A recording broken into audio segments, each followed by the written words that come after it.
Hello guys and welcome back to the channel. So कल जो 3 बड़े गेम्स हुए उस पर थोड़ा सा हम बात करेंगे, उस पर ज़रा हम राउंड अप करेंगे।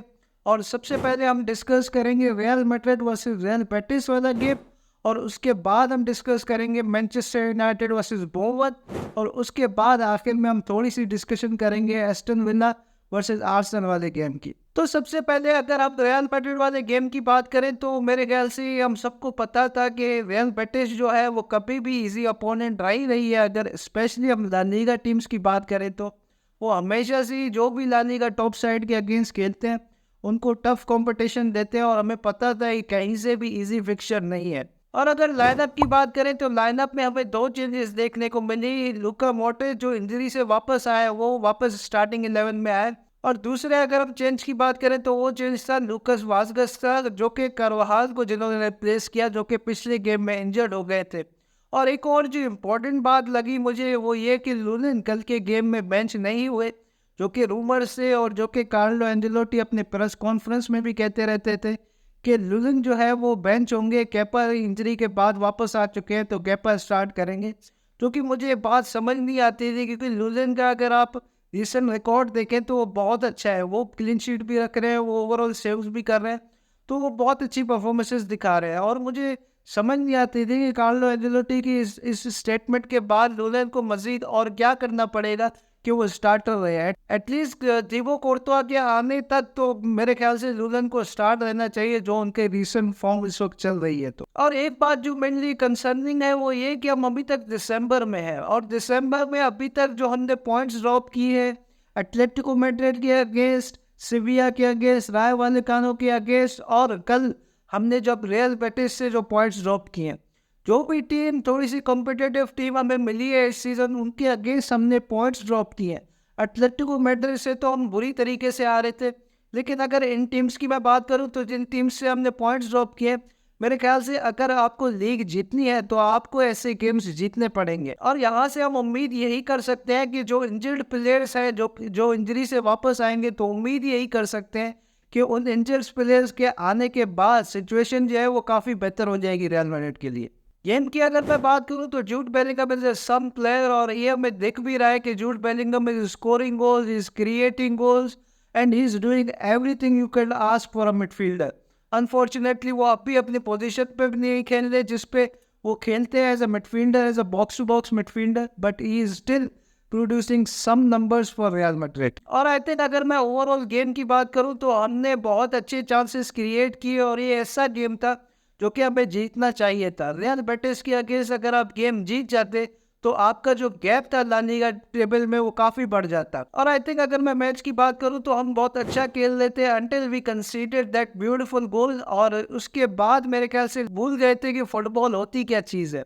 उसके बाद हमने बहुत गंदी फुटबॉल खेली, और उसके बाद रियल बेटिस ने हमें कम्प्लीटली डोमिनेट किया। और स्पेशली अगर मैं बात करूं लास्ट के जो 10-15 मिनट थे उस पर तो रियल मैड्रिड बिल्कुल भूल चुकी थी कि फुटबॉल होती क्या है। उस पर हमें रियल बेटिस ने कम्प्लीटली डोमिनेट किया, और लास्ट में ऐसा लगा कि रियल बेटिस शायद स्कोर भी कर ले, लीड भी ले ले हमसे। और इसको का वो हेडर जो था वो गोल पोस्ट पे लगा, जो कि हम लकी रहे, और लकीली ये गेम जो था वो ड्रॉ हुआ। बट एट दी एंड मुझे लगता है कि हमें ये जो सोने की आदत है हमें ख़त्म करनी पड़ेगी, और हमें डोमिनेट करना पड़ेगा टीम्स को, स्पेशली रियल बेटिस जैसी टीम्स को। दूसरे गेम की बात करें तो ये चीज़ आप सिर्फ यूनाइटेड से ही एक्सपेक्ट कर सकते हैं, कि जब कोई एक्सपेक्ट नहीं कर रहा था यूनाइटेड से कि वो चेल्सी के अगेंस्ट इतनी अच्छी गेम खेल के जीत जाएंगे, और फिर आप ओल्ड ट्रैफर्ड में बोurnemouth के अगेंस्ट 3-0 से हारेंगे। मेरे ख्याल से ये आप यूनाइटेड से ही एक्सपेक्ट कर सकते हैं कि यूनाइटेड ही इस तरह की परफॉर्मेंस दे सकती है। आई थिंक कल के यूनाइटेड वाले गेम में हमें एक चीज़ तो पता थी, वो ये कि यूनाइटेड के अगेंस्ट बोurnemouth जो है वो यूनाइटेड को पोजीशन देगी, और वो कोशिश करेंगे कि काउंटर को एक्सप्लॉइट किया जाए, यूनाइटेड को हिट किया जाए काउंटर्स पे। और ये बात अगर किसी को नहीं पता थी तो वो था मैनचेस्टर यूनाइटेड के प्लेयर्स और एरिक टेन हाग। आई डोंट केयर कि मैकटोमिने के कितने गोल्स है कितने गोल्स नहीं हैं, लेकिन मैकटोमिने और ब्रूनो फर्नांडिस मिडफील्ड में एक साथ स्टार्ट नहीं कर सकते, क्योंकि मैकटोमिने को खिलाने का मकसद यही है कि आपकी मिडफील्ड में ना ही कंट्रोल रहता है, ना ही आपकी मिडफील्ड में प्रोटेक्शन रहती है। एक बात मुझे समझ नहीं आती कि कोबी मैनू और आपके अमराबाद दोनों साथ स्टार्ट क्यों नहीं कर सकते। स्पेशली अगर आप इन दोनों का गेम देखें, जब भी वो दोनों खेल रहे हैं तो आपकी मिडफील्ड में कंट्रोल भी देखने को मिला है और आपकी मिडफील्ड में प्रोटेक्शन भी देखने को मिला है। आई डोंट नो कि एरिक टेन हाग अपनी स्टबनेस कब खत्म करेंगे और कब कोबी मैनू और अमराबाद को दोनों को स्टार्ट करवाएंगे गेम में, क्योंकि उनके होने से काफ़ी यूनाइटेड को कंट्रोल मिलता है मिडफील्ड में। और आई थिंक जहाँ तक बात रही मार्शियल की, तो मुझे पता नहीं लगता कि अभी तक 2023 में भी आप मार्शियल को क्यों गेम्स स्टार्ट करवाए जा रहे हैं। अब मुझे नहीं पता कि हॉलैंड के साथ क्या सीन था, लेकिन हॉलैंड का स्टार्ट ना करना मेरे लिए सरप्राइजिंग था, क्योंकि मार्शियल से आप कुछ भी एक्सपेक्ट नहीं कर सकते। Martial is disgusting. I think Erik ten Hag should give up on him. I think उसको हमेशा के लिए बेंच रखना चाहिए। उसके आने ना आने से कोई भी बिग गेम में फर्क नहीं पड़ता। And next up Manchester United is playing Liverpool at Anfield और it's going to be a very very ugly game, और वो भी ब्रूनो फर्नांडिस के मतलब बगैर। I don't know how Manchester United is going to survive that game.